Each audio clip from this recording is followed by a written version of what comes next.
What's up, y'all?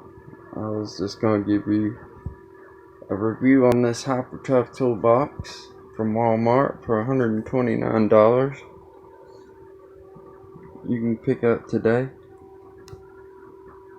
It's a good little toolbox for a homeowner. Its build quality is a lot better than I thought it was gonna be. It's sturdy. It's light, but it's sturdy. That center section I thought was going to make it flimsy, but it's a lot better of a toolbox than you would think.